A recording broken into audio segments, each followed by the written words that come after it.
Hey everyone, so just some things that I wanted to discuss while I'm here. I'm going to be putting something together at the same time, so try to ignore my my hands and my busyness, But today I wanted to talk about something that's extremely important, and this is about marriage, and what it really means to be part of that marriage. Now, granted, I haven't been married for that long, but I've been learning about marriage for quite a long time before I had to get married. These are some of the things that I had to learn. Some of those things included what we're going to talk to today, and these were things that I was taught about marriage, not necessarily things that I just came up with. So, again, I don't know everything. I'm just going to speak from what I've learned, my experience, and this doesn't apply to everyone. There will be exceptions. There will be differences. There will be allowance and outliers. So please don't take offense if your personal experience was not mentioned here. This is just the majority, and I do believe everybody needs to understand that. That's my only disclaimer, and I'm going to say something very unapologetically. So, in marriage, there is a responsibility that both parties need to be willing to accept before engaging in that level of commitment. And before you do so, if you are not ready to engage in that level of commitment, then you need to be honest with yourself and take the time to either get yourself ready for that level of commitment, or maybe just not be married because you're not ready for that. You're not ready for that, and that's okay. Okay, so please understand that there is no shame in either not being ready or not wanting to do anything. Okay? That is your choice. That is your prerogative. That is what you choose to do. You, as a human being, have the right to make those decisions. This is not me attacking. Okay? Now, what I'm going to talk about is going to be very clear. The sexual aspect of being married. Now, I'm not saying this because in my marriage I am unsatisfied. I am saying this because this is something that we have gone through in my marriage, and this is something that multiple people go through in their marriage, and you need to be prepared for this. Me and my wife are monogamous, which means that we are not polyamorous, which means we don't have sex with other people. We are strictly me and her. That is it. Okay? This means that the only way that I can have sex is if she allows it. Now,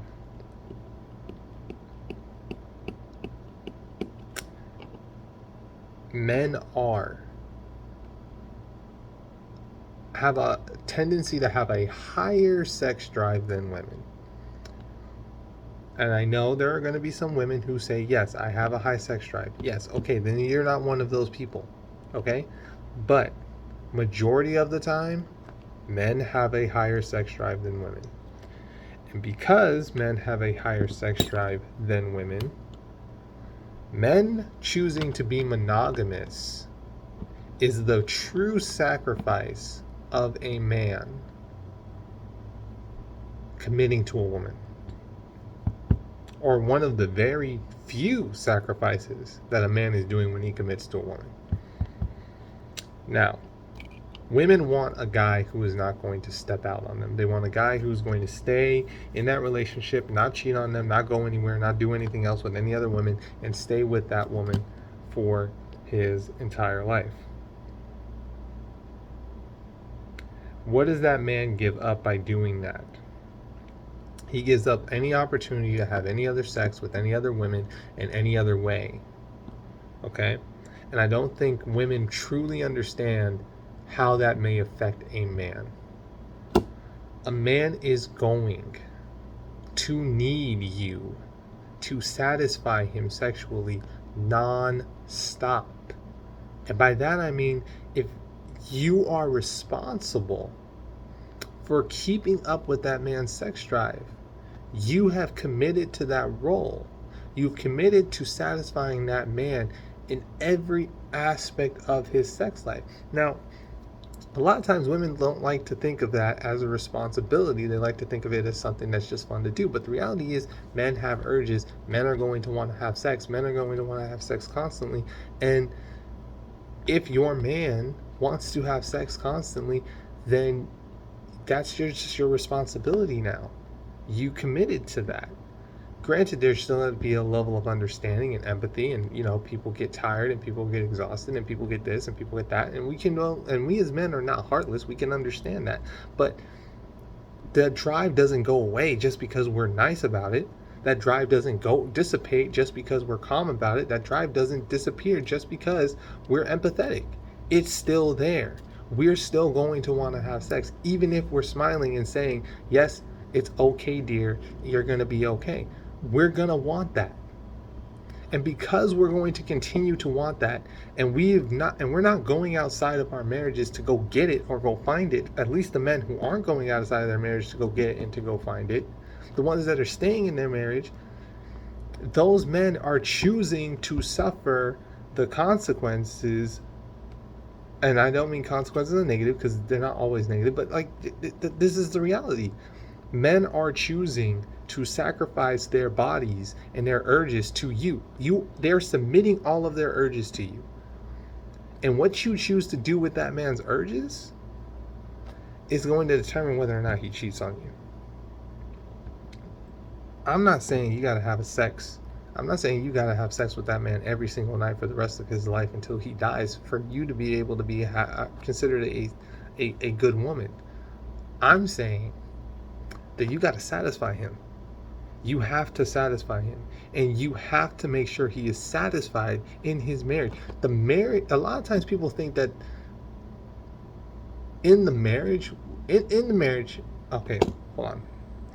In marriage, men are told, and this is something that I think isn't acknowledged as much because it's just supposed to be in. Because what happens is when men are told to do something, we just have to just accept it. That's just the reality. We have to accept anything that we're told to do because that's just our lives now.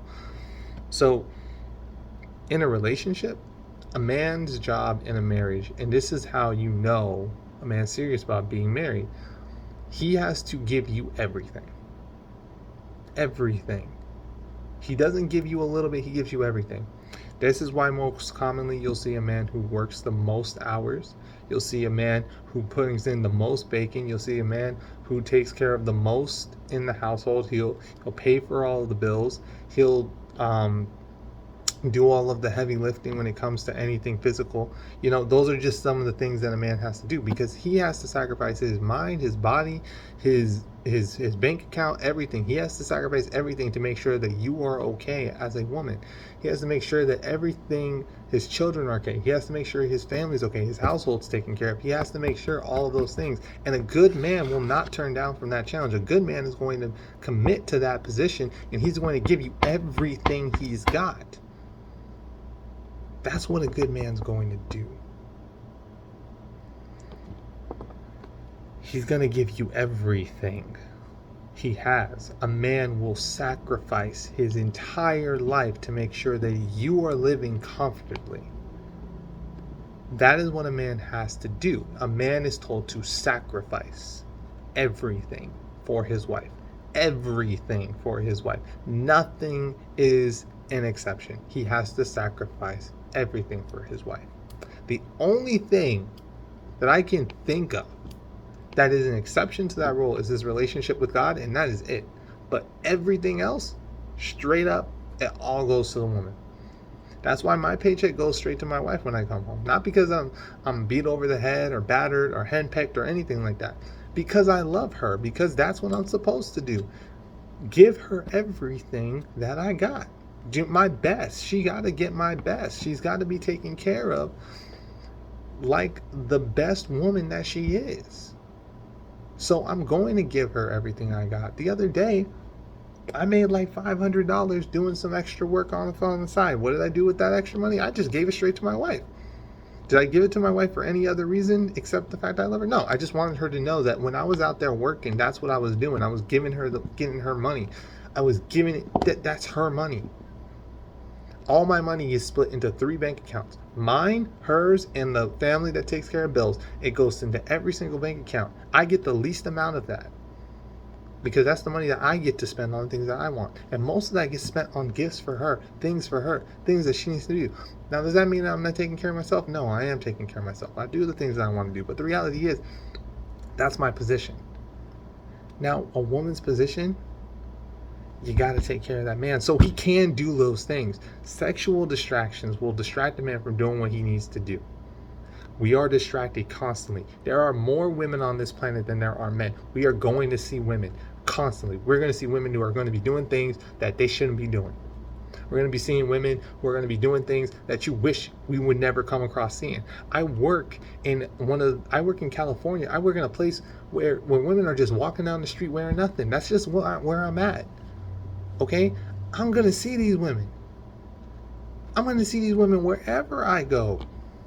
They're always going to be available. They're going to be everywhere. They're going to be all over the place. We're going to see women. And the thing is, we're going to see women, and our sex drive and libido is going to be still high as it was before. We're still going to be exhausted. We're going to be tired from trying to take care of everybody that we got to take care of at our home. We're going to be tired and exhausted from everything that we got. So when we get home, we want to just be able to just let it go. We want to be able to just let everything go. So if we're fighting the everyday challenge as men, if we're fighting the everyday challenge of having to go to work, earn the money to take care of the bills, do all the work to take care of the house when we get home. If you have a man that's willing to cook and clean, like you guys want a man that's able to cook and clean for you when he needs to be able to cook and clean, that's another task that you're going to ask him to do.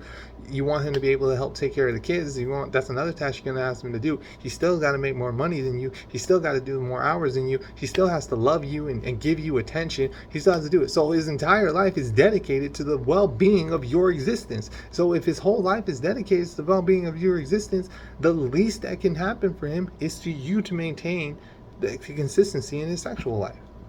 Because that's what a man's told to do. Now, not every man does it. I'm not speaking situationally. I'm speaking idealistically. The ideal situation, and I'm speaking about the reality of what you are asking for from an ideal man, because women want an ideal man. They want the man who's going to go to work every single day, bring home the bacon, come home, rub the woman's feet from being tired of from whatever she's going to have to do, because you want to either work or you want to take care of the kids, you want to do something. So whatever you're doing, you're going to be tired and exhausted. You're still going to want him to take care of you. You're still going to want him to want to cook and do the dishes and do all the cleaning and yada, yada, yada. You're going to want him to do all those things. And because you want him to do all those things on top of his already pre-established responsibilities of taking care of the house, then a man will ask you normally, and this is not to be, this doesn't make us sex craved animals or anything like that. This is normal. This is just to get away from the things we're going through. Because the reality is, when a woman's walking down the street, nobody's looking at the man the way the world doesn't look at men the way that it looks at women. That we will never be looked at like you guys are looked at, okay? That we will never be looked at. I've heard this said on several different podcasts and YouTube channels and pastors and preachers and biblical texts. I know this all over the place. This is in practice. And this is just the truth of the reality. This is what it is. Women are born with things. Women are born with their value, and men have to earn it. If this was a school, every woman would start off from the day that they're born with an A, and every man would start off with an F. A man has to get all of his stuff. If a man does something in this world, he gets more valuable. If he does something for himself, achieves something for himself, grabs his success, he will become more valuable. But a woman does not have to be successful to be considered valuable. She does not have to do anything to be considered valuable. She just has to not mess up her value. She has to not lose her value. It's harder for a woman to regain value, but it's difficult for a man to achieve 100%. In matter of fact, most of the time, a man will never reach 100% of his value. Most times, men will die before they reach 100% of their value.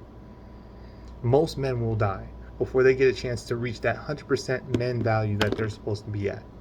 And women will already have experienced having 100% value. And that's just the sad truth, because I have a daughter at home and she is the light of my life. She's beautiful. She's my peace. She is everything that makes me happy when I come home.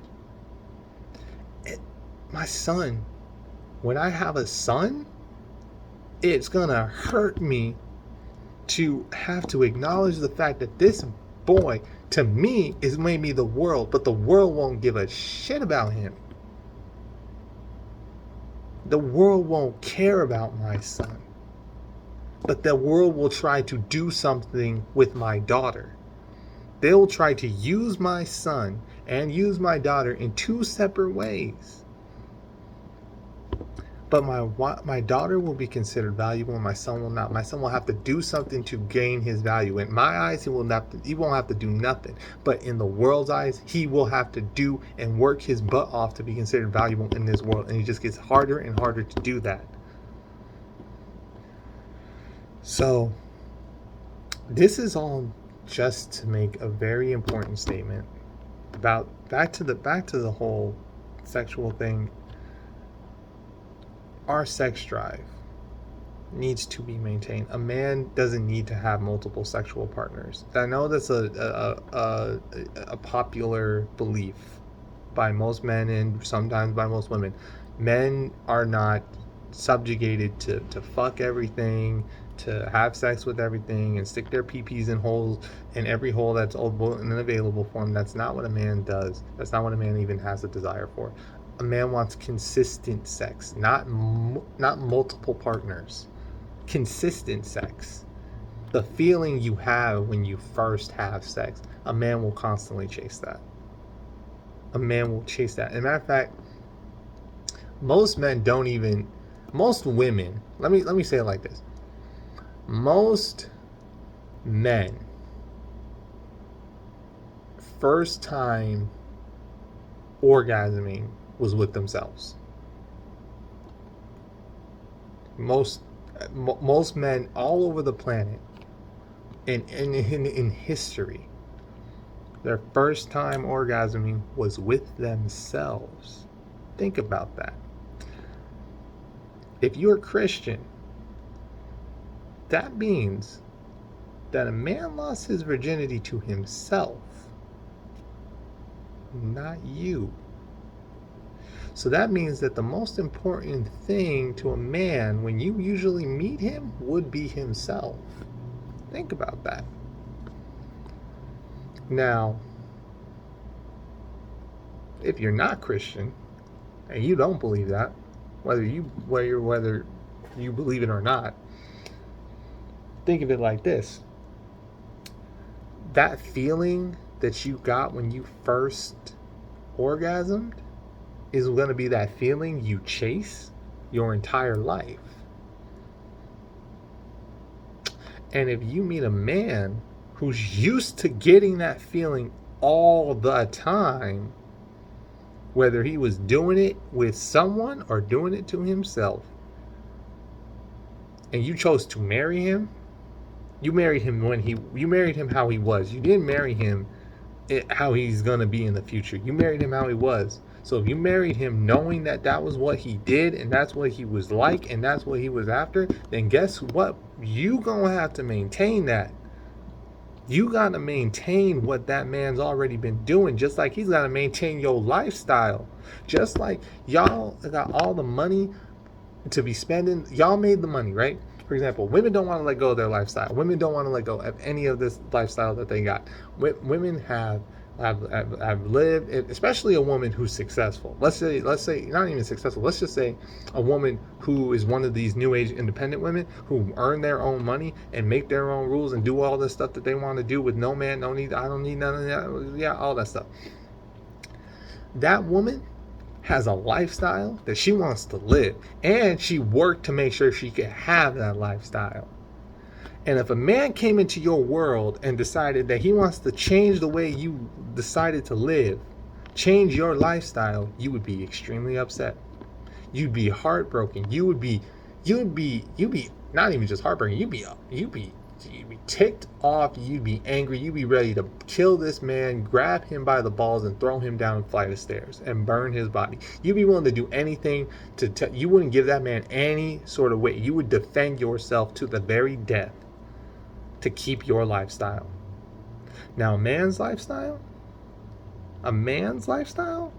especially his sexual lifestyle, you ask him to change that by monogamy. A monogamous lifestyle. Is that a good thing? Yes, I believe monogamy is a great thing. I think it's a good thing to be able to be with one person. I think it's the safest thing that you could do. However, that one person needs to realize that we both either are both sacrificing our lifestyles for each other, or we're promising we're going to maintain each other's lifestyle. If you're not going to sacrifice each other's lifestyle to reach a compromise, then you can't complain about having to maintain each other's lifestyles. You want him to maintain you financially, you got to maintain him sexually. Keep him satisfied so he don't go nowhere. That's your responsibility as the wife. My responsibility as the man is to also do that. But it's a lot easier. Let me rephrase that. It is a lot different to maintain a woman sexually than it is to maintain a man sexually. The quality needs to be up there with men. The quantity with women is way less than a man's. Women don't need a lot of sex. Commonly, and I can't believe I gotta keep preferencing that, but commonly women don't need a lot of sex to be happy. Men, we kind of do, and you gotta give us that. And there is one thing, look, and I'm gonna be this is gonna be the upsetting part, and I hate to say this because I'm 25 years old, and y'all gonna be like, oh, he's too young to be able to talk about this. I get it, whatever, but it's got to be said anyway. Even after you have kids, our sex drive's not going anywhere. I'm sorry. We can be as empathetic, but it ain't going nowhere. We can't decrease our libido because you guys had babies, because you had our children. We're 100% responsible. Not even joking. Not even going to pretend like we're not responsible for that. We are 100% responsible for the kids that we brought into this world. That is our responsibility. We are responsible for that. That is on us as well. But at the same time, the commitment is still there.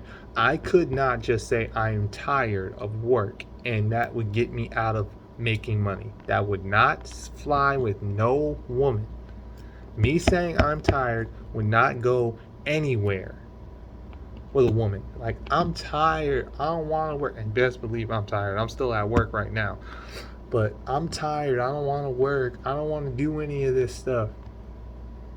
I'm tired, I want to do it in the morning. Y'all would be ticked off if men would just start doing that. If we started saying we were tired of going through the life we live, and that's why we didn't want to work, those guys are the guys who are sitting on the couch playing video games all the time. Those are the tired men. Okay, those are the men who are sick and tired of going through the life they have to go through as men. And that is it. I'm not trying to say there is not a single life event that a man can go through that will equivalent to a woman's childbirth. But I will say that men go through more things than women do, because the amount of things that can happen to a man are, the severity may not be as high as a woman's. So, let me say it like this. Women have childbirth, right? That's the worst thing that can happen to you guys, let alone you know what. But that's not, that is exclusive to women. That is exclusive to women. The only person who can have a baby and go through that amount of pain is a woman. Period. Men don't have that. But I will say this, the trade-off is men have to go through a lot more stuff than women. We don't get valued the way that you guys do. We don't get privileged the way that you guys do. There's no excuses for us being the way that we are. No excuses. There's no excuse for a man being up on the couch, being lazy, being tired, being smelly, being this, being fat, there's no excuse for any of those things. A man's almost 100% responsible for everything that happens to him in his life by society standards. Again, this is society. This is a general thing that everybody it's a universal acceptance across the world for men. But it unfortunately, there may be exceptions. Well, fortunately, there are exceptions to the rule, and everybody can say that they're the exception, and great, fantastic. You might be the exception, but that's not the majority, because if we were all like that, I wouldn't have to make this video. So, but the reality is this, men will go through more things than women, but women will go through harder things than men. The things that men go through are constant. Childbirth will last for as long as childbirth lasts, and then it will be over. But a man's life is still going to continue to be hard. It's just going to be continuously hard. Men will continue to have to go through the challenge of having to grind and make money and not have to they can't use their attraction. They can't use their value. They can't manipulate without having a paycheck or a bank account or being charismatic or trying to do something. They got to be men have to be clever, rich, strong, attractive. They got to be tall. They got to be, and they still will never get the amount of things that women will get, just because they're men and not women. Men will not be able to get the same things in the same situation. If you put a woman and a man in the same situation, the man will not get nearly as many things as the woman gets, just because he's a man, and the woman will be able to get all of those things because she's a woman. A woman, and I say this, and I'm not going to say this in the job aspect, because y'all will argue me to the brim that men and women are women get paid less than men in the job aspects, but that's because men have had to work longer. Not saying that we deserve it, I'm just saying that's just the reality. Men had to work longer. Men have been working longer than women, so that's why the wage is the way that it is. This women working is in the time span of the world, women working is new. It's not the same as when men have been working since the beginning of time. Or let me rephrase, men have been working since the beginning of humankind. Okay? So men have been working constantly. Even Adam, if you're Christian, like I'm Christian, Adam in the Bible, being the first man that existed on the planet, he was still given a job to do when he was made. Men have been working. God gave him a job. He said the first thing that God told Adam to do was, you got to name all of the animals. Privilege.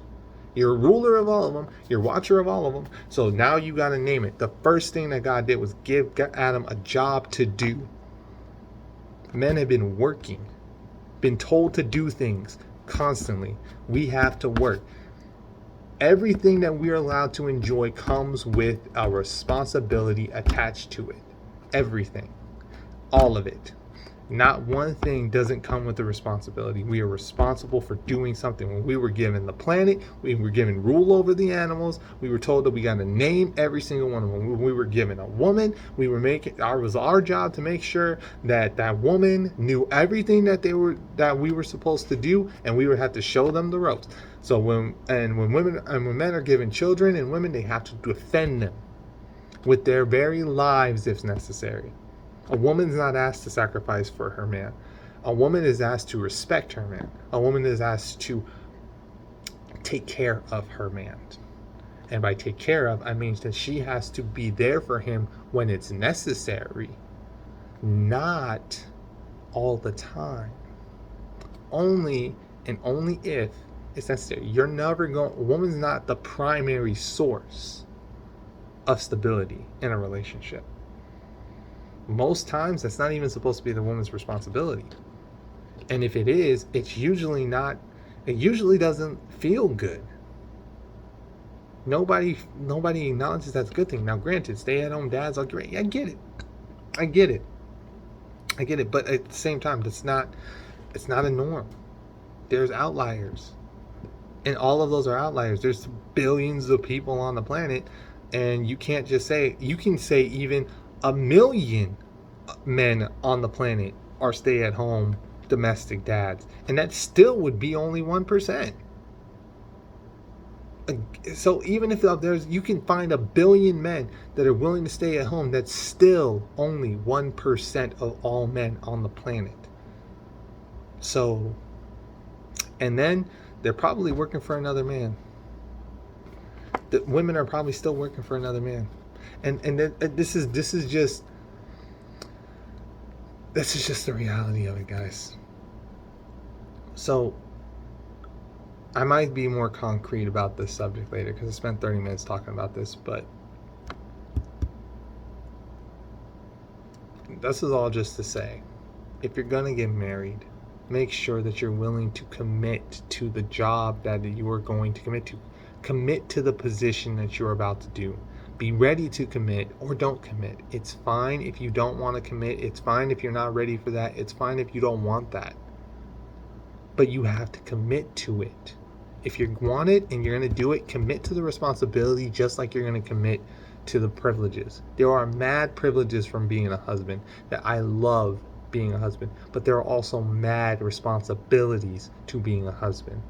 I'm not even going to say consequences, responsibilities to being a husband and a father. So you have to accept all of it. And women, there are responsibilities to being a wife. Yes, you think, I know this is not normal to say, but there are responsibilities to being a wife. There is a responsibility as a wife to not just be present. You can't just be present as a woman in a man's life and expect everything to be okay. That's not good enough. It is not good enough to just be present in a man's life. That's not going to be good. Your presence will not do it. You have to provide something consistent. You have to maintain that man's peace. You have to maintain that man's lifestyle in some way. And if you guys can't do it sexually, you got to be so good at doing it in some other aspect that the man doesn't even think about sexual. You either are so good at maintaining him sexually that he doesn't think about the other things, or you are so good at maintaining him all these other ways. And here's the thing that I'm going to say that's not going to be easy to take in. You don't get to choose. You don't get to choose how you're going to provide for the man. The man gets to choose how you're going to provide for him. Just like you get to choose how you're going to provide for the man. I didn't say that right. The man decides how he wants to be provided for, just like the woman decides how she wants to be provided for.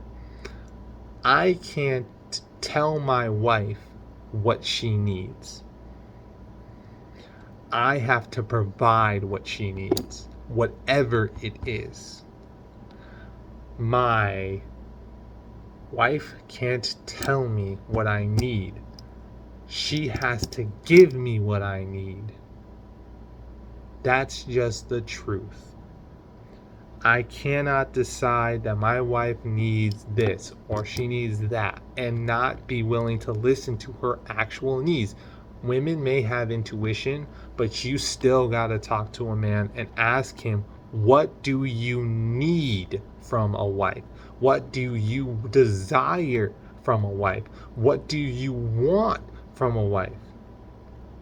And that's what you got to do. You got to have that conversation. You have to talk about that. Don't just talk about the fairy tale aspect, the minutia, the wedding. Don't just talk about the every night we're going to be all laid up with each other. I love to cuddle and watch movies and fall asleep. That's not how it's going to go. You got to talk about everything. Don't get caught not talking about it because you're afraid of it complicating things. Marriage is going to be complicated, and it's going to hurt, and you're going to be tired, and you're going to be angry because y'all got a whole life to live with each other, and it ain't going to be fun every day. You're not going to have fun every day in your marriage. It's not going to happen. Let it go. But you can have a successful marriage if you listen to the needs of your partner and are willing to satisfy your partner. A lot of people think they can make their partner happy and that's going to be good enough. You can't just make your partner happy. You have to satisfy your partner. Satisfy them. Satisfy them emotionally, physically, sexually, spiritually. Satisfy your partner. If you can't satisfy your partner, your marriage will not be successful. And you can't decide how you want to satisfy them. You have to satisfy them based off of who they are, not who you are. That is what makes a relationship worth having. Not deciding because I'm this and I'm that, I'm gonna do it this way. I'm the way that I am. And this ain't gender specific. This is everybody. Y'all gotta let go of these attitudes and mindsets of just because you are the way that you are, people just gotta love you the way that, nobody gotta love you the way that you are. Who told you that? Nobody's gotta love you because you are you. Nobody even gotta like you for being you. And so, if you want to be married to somebody, if you want to have a lifelong relationship with somebody, you gotta satisfy them. And they also have to satisfy you. It's a two-way street. And each person's got to get out of their own way to make sure that they're the best for that person. You have to, as a man and as a woman, decide, I'm going to do what's best for that person, no matter what. And they have to also be willing to do that for you the same. If both of you are thinking about yourselves, you are not in a relationship. You have to think about them, and they have to think about you, so you can think less about yourself. That's a relationship. That's it. That's all I gotta say. I have the rest of this work to do in front of me. I spent 37 minutes talking about it. If you managed to watch all of it, congrats. I may not have said everything perfectly in this video, but I do appreciate you guys for watching it, and I do appreciate you guys for listening to it. And for those of you who guys don't think that what I'm saying is accurate or helpful or good for you, that is fine. Again, you might be in the minority. You might not be who this applies to. That's up to you. Take it or leave it. But this is a lot of you guys. You need this. So just listen or don't. But if you needed this and you chose not to take it, then don't complain. Thank you guys for listening.